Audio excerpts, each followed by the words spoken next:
Maharishi Mahesh Yogi became guru to some of the biggest names on earth. My opinion is that he's the most powerful person that I've ever met. He made meditation a household word and is still hoping to save the world. He's an entrepreneur whose business is spiritual regeneration, and he knows what he's talking about.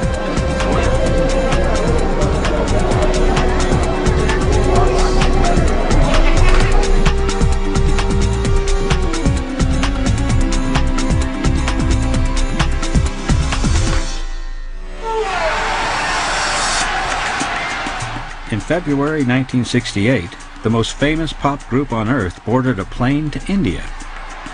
The Beatles were en route to visit the man who had become their guru in all things. And they weren't the only ones. Landed in India as the sun was coming up, and I'd never been to India before. And the sun was coming up, and I'm stepping off the plane, and I'm thinking, wow, this place is really here. I mean, I'd never sensed a place having that kind of vibration. Good vibration, by the way. The man everybody wanted to see was Maharishi Mahesh Yogi, a 51-year-old spiritual leader who'd been teaching the world to meditate for more than 10 years. Far from the noise and pace of city life, in the cool, clear air of Rishikesh, North India, Kathy News reports from the meditation retreat of Maharishi Mahesh Yogi, the man who, through Transcendental Meditation, is currently bringing peace of mind to the Beatles. They showed up. Scientists, pop stars showed up because he was spontaneous, he was creative, he was joyful, and at the same time he was detached. It was very interesting to be around him. In early 1968, Maharishi's ashram on the shores of the river Ganges became a mecca for the stars. They were all hoping for the sort of answers that had eluded them up until now. They were serious students of Transcendental Meditation and serious students of Maharishi. And they were there to accomplish their own evolution. The stars had moved out of the limelight that defined them and into a very different way of life. A daily routine as laid out by Maharishi himself. Meditation in the morning, and then meeting me to understand the experiences of meditation. And then lunch, and then meeting me again afternoon, and then meeting me in the night after their evening meditation. For the Beatles, Mike Love and Donovan, staying with Maharishi was a rare opportunity to live a long, forgotten, normal life. There were 60 meditators there from around the world, and they were very friendly with everybody. They were very accessible. They didn't look any different than anyone else sitting around at the ashram. But they were. Here were some of the biggest talents in the world of music. And as the course intensified, so did the creativity of the fledgling meditators. When Maharishi met John one night, Maharishi said to him, "And so how is the meditation going?" And John said, "Well, Maharishi, when I'm deep in meditation, I start writing songs. What should I do?" And Maharishi said, "John, when you are deep in meditation and you feel a song, come out of the meditation, write down the song. After you have written the song, go back to the meditation." And John said, "You mean that simple?" And Maharishi said, "That simple." The Beatles wrote more than 30 songs in Rishikesh. Their White Album was testimony to this unusually creative spurt. Maharishi's ashram was proving to be a very productive and harmonious place. I remember Paul coming down to the breakfast table one morning. "Listen to this, Mike." He wrote back in the USSR with a sort of a Beach Boys style. And I said, "Paul, what you got to do is put all the girls about Russia, the Moscow, Ukraine, Georgia, all that." And he did, and I was there, and it was just the two of us, and so we had some pretty neat talks and great memories. Maharishi is a hurdy-gurdy man. He comes singing your songs of love. Beatles are hurdy-gurdy men. They come and singing your songs of love. I am the hurdy-gurdy man.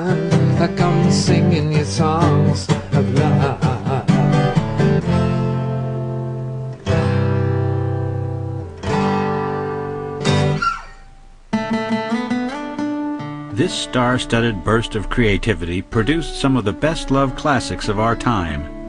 Maharishi Mahesh Yogi had set the stage for a very unusual kind of gig. One evening, he led his prize students for a rare trip out on the river Ganges.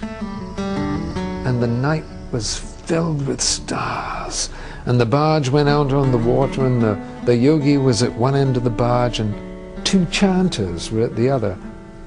And as we went out on the barge, the stars opened up. And somebody looked up and said, "Look, Maharishi, a miracle." And across the heavens was a great glowing light, which slowly curved around the earth. And then somebody a little bit more practical said, "It's a satellite." So we went, oh. The Beatles made Maharishi the most famous guru on earth and put Transcendental Meditation firmly on the map. But Maharishi Mahesh Yogi's quest to spiritually regenerate the world had only just begun. The second phase of his mission to save mankind would be even more ambitious than the first. Defined by advanced meditation techniques like yogic flying and even a foray into politics based on natural law, Maharishi's drive for peace on earth shows no signs of slowing down.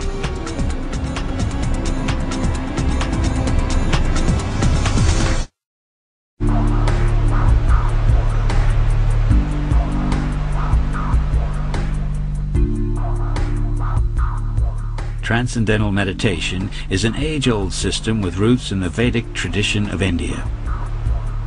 It's a method that lay dormant for hundreds of years. A spiritual practice that, according to its devotees, can be learned by anybody, anywhere. You're given a mantra and taught how to use the mantra. The role of the mantra is to interfere with the thinking process so that the thinking process gets abstract. You just repeat it to yourself over and over again.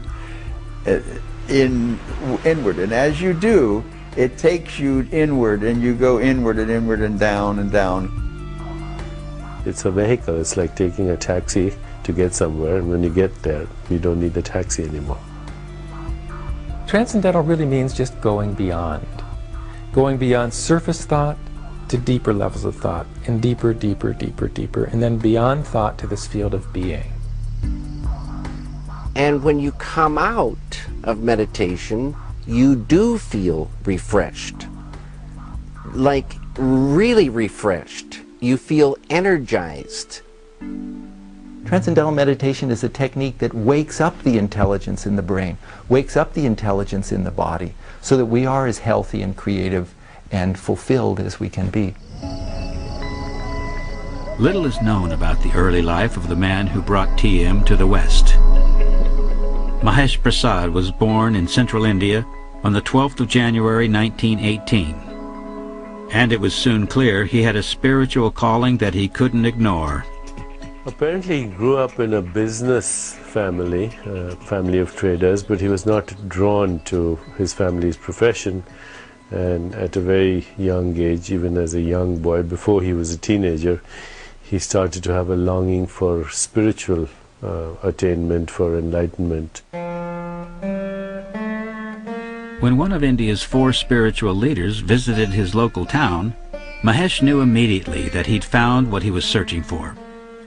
Known as Guru Dev, or Great Master, this was a hugely revered figure in a deeply spiritualized country. Years later, Mahesh would recall his early impressions of Guru Dev.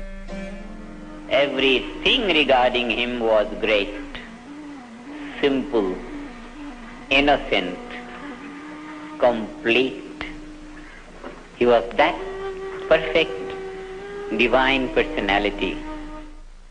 I think there's a yearning in India, growing up in that culture, there's a yearning, there's a longing for higher meaning, purpose, enlightenment. It's part of our tradition. You know, it goes back to the time of Buddha 2,500 years ago. For Mahesh, meeting Guru Dev was a pivotal moment. A chance to align himself with one of India's most respected spiritual teachers. Traditionally, if one is seeking spiritual consciousness or seeking enlightenment, one goes to a guru and one becomes the chela or disciple of the guru, and you do everything that the guru wants. Mahesh attained the discipleship he longed for, and he soon became an indispensable member of Guru Dev's ashram. He was his secretary, his personal secretary, and he started working for Gurudev, doing whatever he could in order to attune his mind to Gurudev's mind. He wanted to learn as much as possible from Gurudev. When the great master died on the 20th of May, 1953, his disciple of 13 years traveled high into the Himalayas for some solitude and contemplation. It was time for Mahesh to take stock. It's like Christ going for 40 days into the desert to confront all aspects of his own self and to listen to his deeper consciousness. After about 2 years alone, Mahesh traveled to southern India. It was a journey that would change his life forever. The former disciple now practiced an ancient method of meditation taught to him by Guru Dev. It was a simple technique, and Mahesh discovered he knew something people wanted to hear about. He didn't invent it. Transcendental Meditation is a name that he gave it. It's a form of mantra meditation. He also modified it actually to some extent so that it wasn't as complicated as the traditional forms of meditation were. Mahesh began speaking to groups. He explained that you didn't have to be a monk to gain benefits from this form of meditation. When they heard Maharishi say that meditation was easy and effortless to do and produced immediate effect, then everyone wanted to learn, so then he started to teach. It was just that spontaneous. He never intended to do it. It just happened like that. As word got around that Guru Dev's former disciple was sharing something new, interest grew. Mahesh was now introduced to eager audiences as Maharishi, or Great Teacher. And he was soon taking southern India by storm with this transcendental meditation technique. It wouldn't be long before the world was at his feet.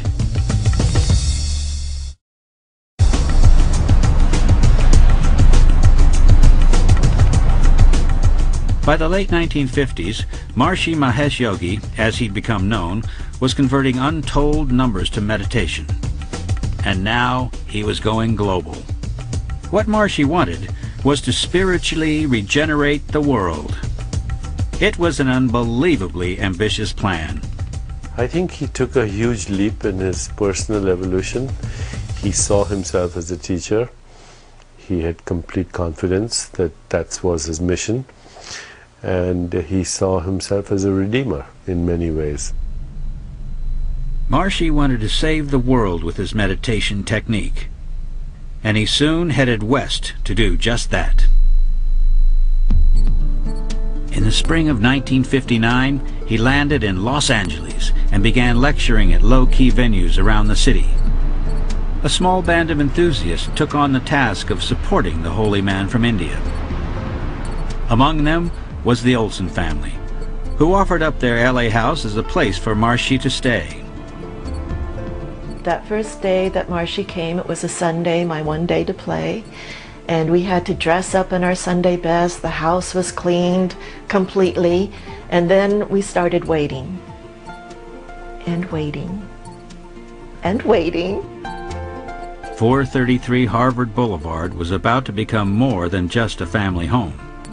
I hear a car door slam, and Maharishi walked up to us. We gave him the flowers. He said, "Very good," and he walked into our home and walked into my life. As the Olsens adjusted to life with a yogi in the house, their home became Maharishi's first transcendental meditation center in the West. Around 10 in the morning, he would come downstairs. There was a little study, and he would be in the study and he would meet people for interviews for learning transcendental meditation. And then after the interview, he would work on different writing projects. Among the Californians queuing up outside was Jerry Jarvis and his wife Deborah. Jarvis's initiation into Transcendental Meditation would be a life-changing moment. So we were initiated, and that was it. I mean, it was magnificent. All my desire for spiritual development was fulfilled in that first, fulfilled in the sense that I knew that this was it. And I had a deep inner experience. And the newly initiated Jarvis wanted to help.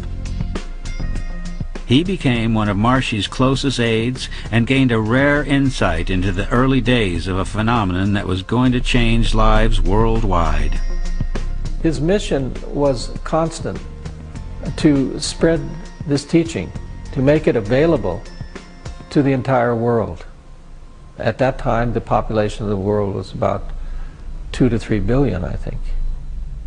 With that many people to teach, Maharishi needed to move fast. There were now hundreds of meditators on the west coast of America, and it was time to take Transcendental Meditation on the road again. Between 1958 and 1965, Guru Dev's former disciple circumnavigated the globe 5 times. He opened centers in all the countries he visited, and remained the hands-on leader of a growing organization. He used to do a lot of teaching himself in those days. Like when I was instructed, Maharishi taught 100 people in a day, and I was, one of the people, and everywhere he would go, he would just keep teaching, keep checking the meditation, guiding the people, giving lectures, holding courses. Maharishi had to learn how to talk in terms that Western society would understand. And so we understood TM as stress management. He knew that he had something of ultimate value to any other human being. And his whole teaching was based on that. All the lectures that he gave, wherever he went, was all based on that. But Maharishi couldn't teach the whole world to meditate alone. Work began on a new academy on the shores of the river Ganges in India.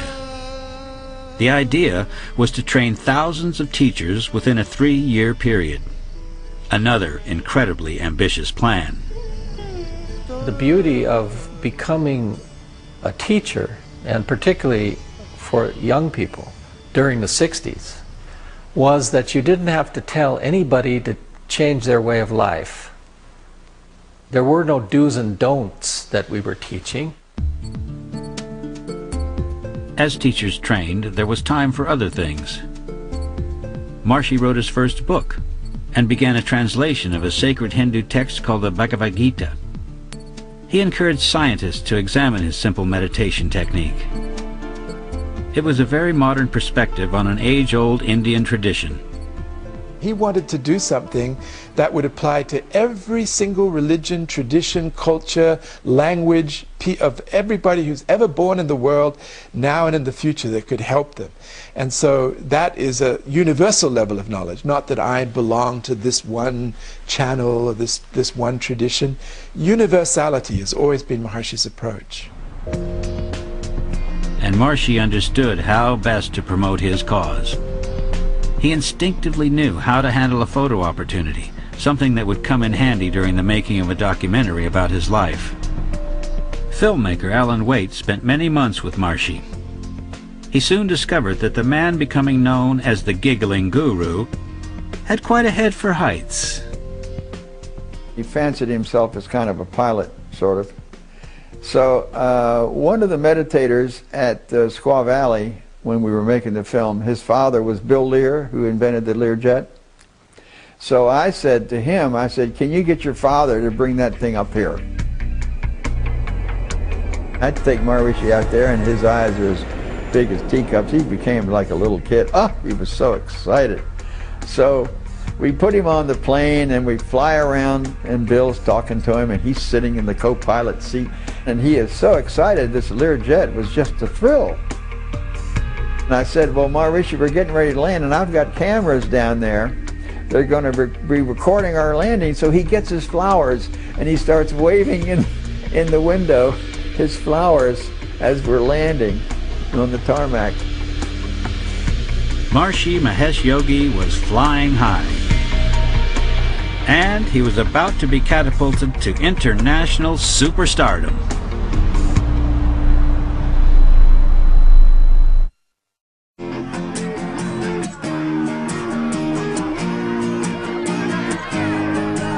The 1960s was a changing world. A raging counterculture was creating a whole new way of life.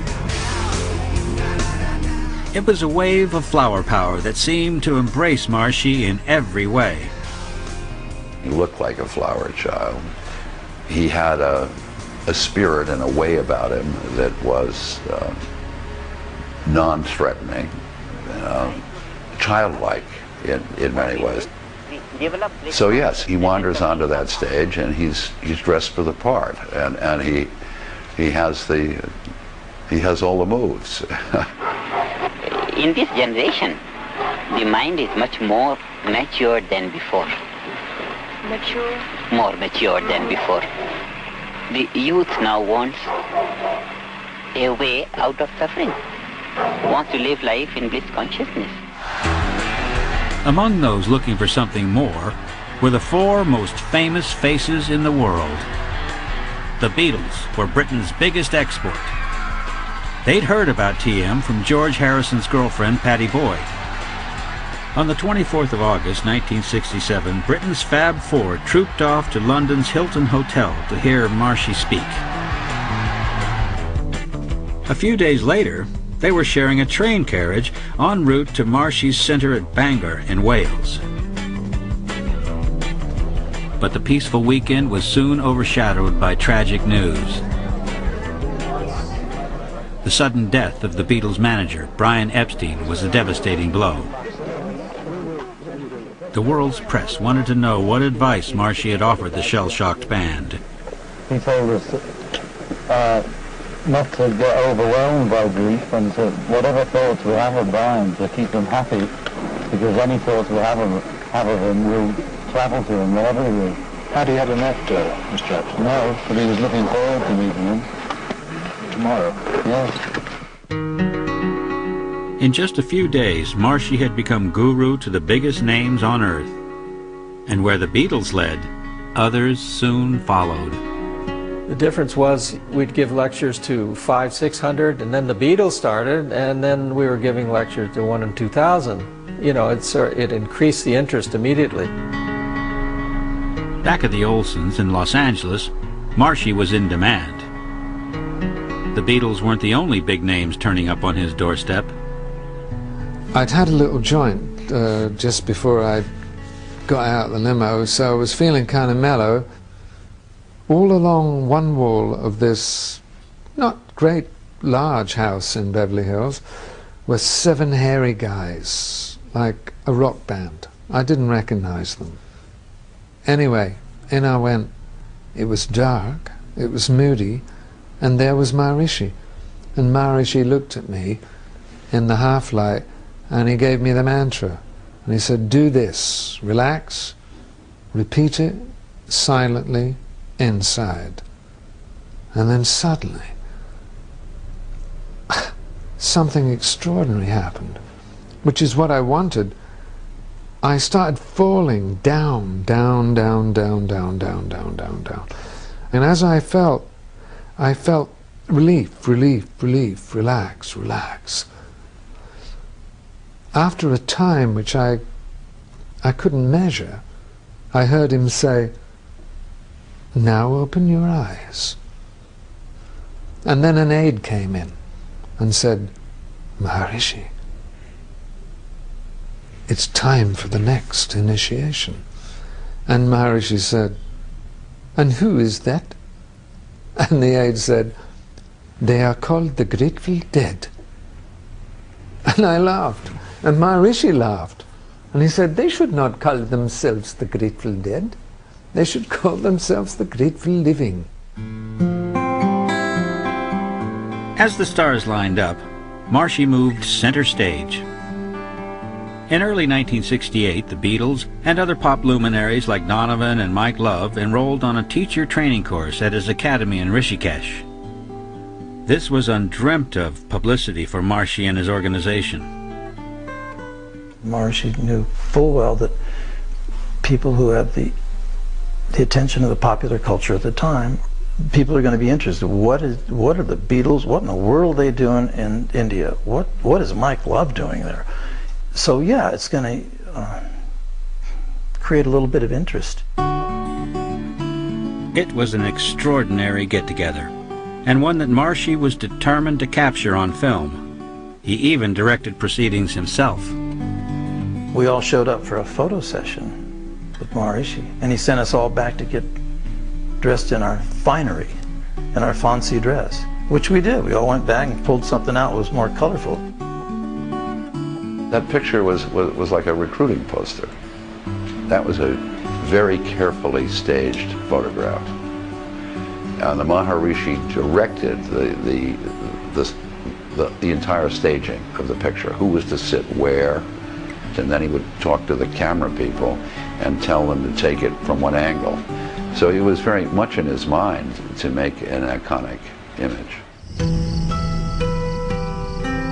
But within weeks, things went wrong. Without warning, the Beatles announced they were leaving. Filmmaker Alan Waite remembers the moment the band broke the news to Maharishi. Paul McCartney and I think George Harrison came in and said, we'd like to speak to Maharishi for a minute. Maharishi got up and took the two Beatles into another room. I don't know what they said. They were there about 20 minutes or so and talking, and they came out of that meeting and they shook hands and said, we're leaving, our limos are here and we're leaving the ashram, and I submit you and goodbye. John Lennon would later recount allegations that Maharishi had made advances on one of the young female guests. Rumors that seemed to have originated from within the Beatles camp itself. I won't mention names, but there was a friend of the Beatles who was disturbed that the Beatles were so seriously intent on the program. He generated some rumors, and the rumors got to John and particularly, and it made them upset. They thought Maharishi was something less than they thought he was. So they were upset. Maharishi, who had taken a vow of celibacy nearly 3 decades earlier, was unfazed by the new developments. I think I would love them whatever they say. Why do you think they made such a statement? I'm unaware completely why. Do you think they'll... I only extend my love to them. And a former Beatle would one day extend his. In the late 1980s, one of Maharishi's deputies received an unexpected request. George Harrison wanted to meet up. He had something he needed to get off his chest.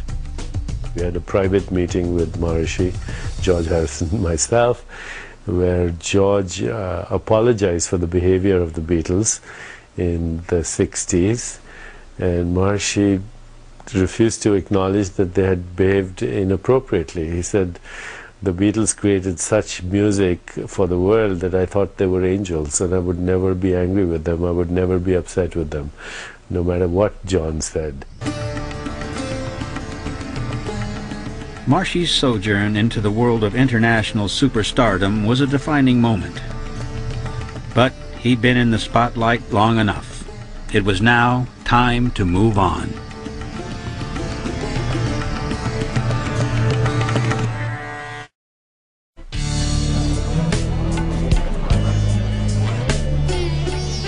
Maharishi Mahesh Yogi's uncomfortable brush with celebrity was a turning point. The Beatles' former guru had experienced firsthand how erratic fame can be. He now moved away from center stage. He was afraid that this could become a cult of personality, which Maharishi did not want at all. The Beatles had learned TM, and all the people they influenced learned TM. But it wasn't a sector of society that was taken very seriously. And if TM was really going to spread to become a global phenomenon, Maharishi felt it would have to be on the basis of the leadership of society. And all that seemed possible when Maharishi was invited to appear on the Merv Griffin show in September 1975. Griffin was a serious and respected talk show host. He also Transcendental Meditation. Alongside Griffin were other converts, all members of America's elite. This was just the caliber of endorsement Maharishi was after. In my first meditations, I started jumping. I thought, oh, now I've got another time to jump. But then what you find is that that is the stress leaving, and after a period of a few weeks of meditation, it's all gone. The effect was clearing away the middlemen and misunderstandings and what they may have heard, and they go, oh, wow, Maharishi is great, and Merv Griffin does it, and these people do it. So it was very powerful. Thank you, Maharishi, very much. Maharishi's drive for validation was gaining momentum. I hope I'll see you before you leave. From doctors to politicians, Transcendental Meditation was now a very respectable way to relax. What happened to me was I had this anger, real anger, and out of frustration and not wanting to be in certain situations in my life, within 2 weeks of meditating, this anger, without trying, it lifted away. Gone. So it's so freeing. The negativity lifts away, and that's where the enjoyment of life starts soaring. I was feeling healthier physically. I was more productive, I was more creative, and I was at peace, so everything improved. But Maharishi needed more than just testimony. For nearly 2 decades, he'd been encouraging scientific validation for his simple technique. His drive for recognition now moved into high gear. It was he who encouraged, Maharishi himself, who encouraged all the scientific research on Transcendental Meditation. He didn't want to leave it as a metaphysical, mystical knowledge. He wanted the technique of meditation scientifically understood, scientifically scrutinized. These are the electroencephalograph patterns of a subject who's practicing Transcendental Meditation. Scores of tests were carried out, and the results looked good. From insomnia to high blood pressure, TM seemed to have the answers. Between 1966 and 1976, over 1 million people learned the simple technique. And as TM gained momentum, Maharishi got busy with something new.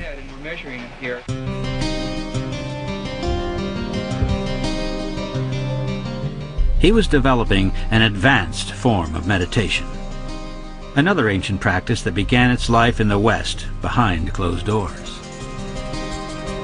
I remember when yogic flying was first introduced in the Transcendental Meditation movement back in the 70s.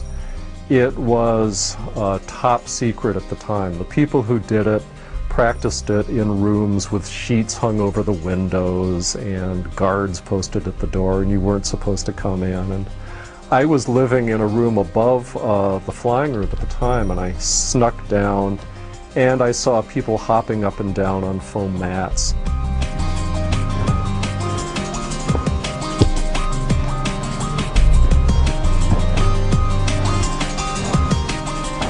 It's meditation with activity. It's the depth of experience of inward silence through meditation while the body is dynamically moving. The body's actually trying to fly, hopping and spontaneously lifting up. Initially, the experience was just totally bewildering and amazing, because you were meditating and you were practicing some sutras, you know, which are like mantras, and suddenly your body would lift off the ground. My mind says, fly. My body says, okay, and off I go. When you walk, do you think about it? Same mechanism, but we're simply using a different principle. We're a little bit outside the box of walking. We're looking into the laws of nature that are affecting gravity, and the body is responding.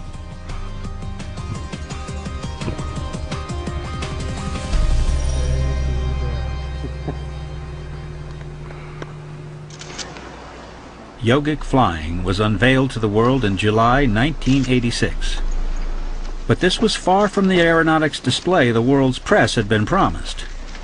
It was a characteristic exaggeration by Maharishi, and one that detracted from the credibility he'd worked so hard to achieve. We hope to give you a glimpse today. He loved to make outrageous claims, and I think he did it on purpose, because it did invite ridicule, but it also invited a lot of attention in the media and the press. And I once actually asked him, I said, why do you exaggerate so much? And he said, well, if I want somebody to go 10 miles, I tell them to go 100 miles. If I want to tell somebody to go 100 miles, I tell them to go 1,000 miles. Because if you tell them to go 1 mile, they won't even get up.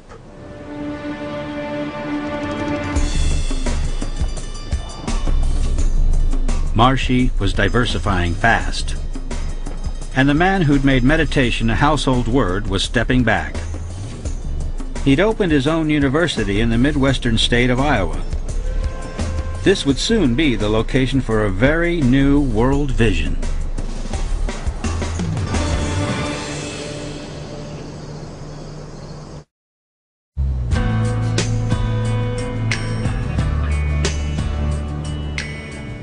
The world is seeing less of Maharishi Mahesh Yogi. A journey that started on the west coast of America in 1959 has ended in a tiny Dutch village called Vlodrop. Maharishi's move to the Netherlands in 1990 marked the end of the close contact that defined his first 3 decades in the West. What we are left with, for many of us, is the memories, the good times that we had with him, the love that many of us felt for him. However, many of us have kept going on those memories now for many, many years. And what is left of Maharishi is a kind of icon. Today, the closest you're likely to get to the man who's been spiritually regenerating the world is via his 24-hour television channel.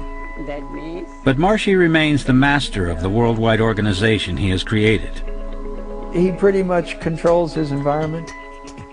He is the overall leader and boss of his self and his environment and what he wants to do and what he wants to say and how he wants to say it and how he wants it known.